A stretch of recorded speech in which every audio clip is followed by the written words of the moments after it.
Dr. Carter, you mentioned that you know of churches who are cultivating employment opportunities for people with disabilities. And that really struck me as so many of the YMI's audience work with youth who are looking towards becoming young adults very quickly. So I would love to hear more of your experience with that.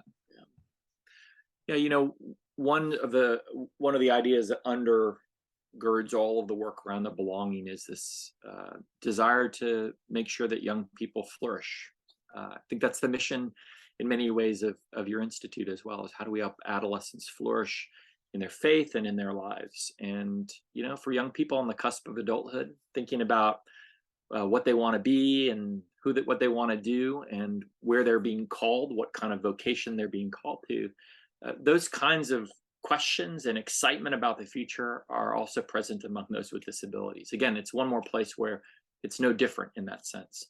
And so, as they're growing into adulthood and thinking about where they might work, and how they might contribute to their community, and where their gifts might find a place in the workforce, um, young people with disabilities, unlike many young people without disabilities, often struggle to make that connection into the workforce. I'll give an example.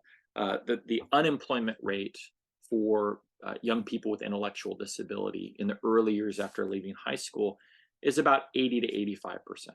That's the unemployment rate. And so you think about how many young people who have just incredible personalities and contributions and skills are not forging their way into places that could really value those and need them in those areas.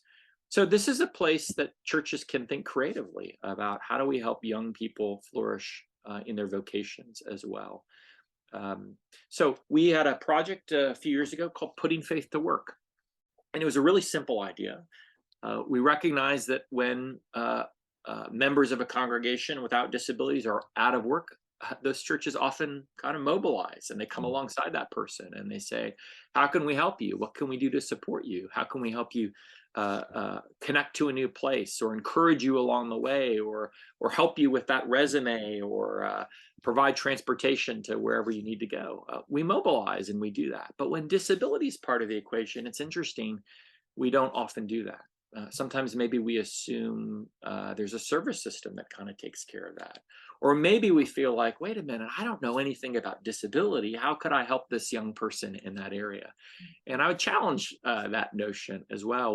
What young people with disability need is not expertise in disability, but people to hold that vision with them, help them catch a glimpse of who they are and what they might do, and then in ordinary ways move to help them forge that path into a great job that's satisfying and meaningful. So the way this has worked was really simple.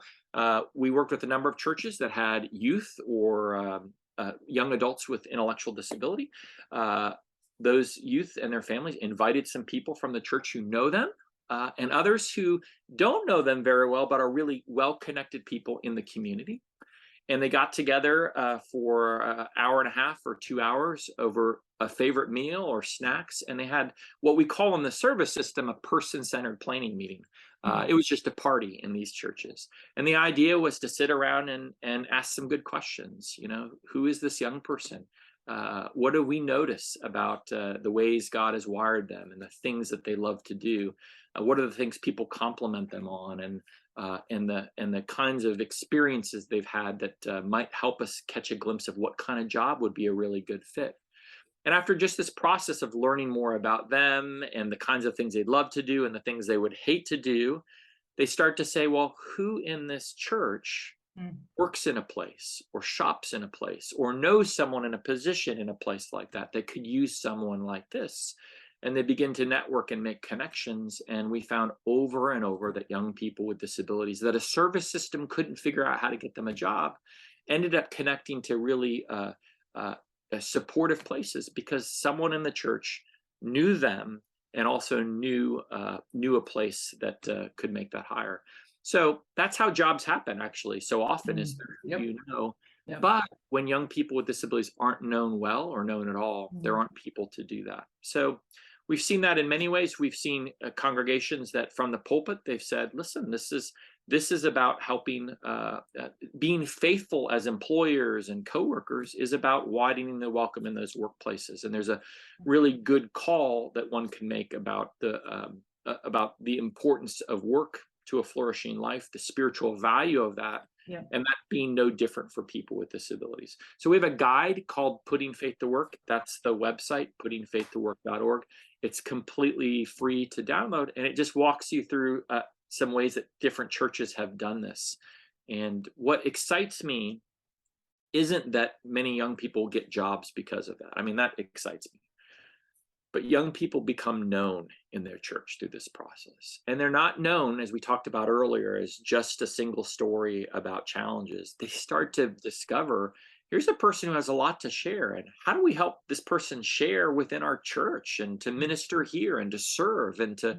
And so we've seen people become more connected into the life of the church and into service opportunities because of this, as well as getting a great job that matches their sense of calling. So ordinary little things. Now you could apply that Yeah. also to housing and to other aspects of life that are also important for people with disabilities and their families. Sure, sure.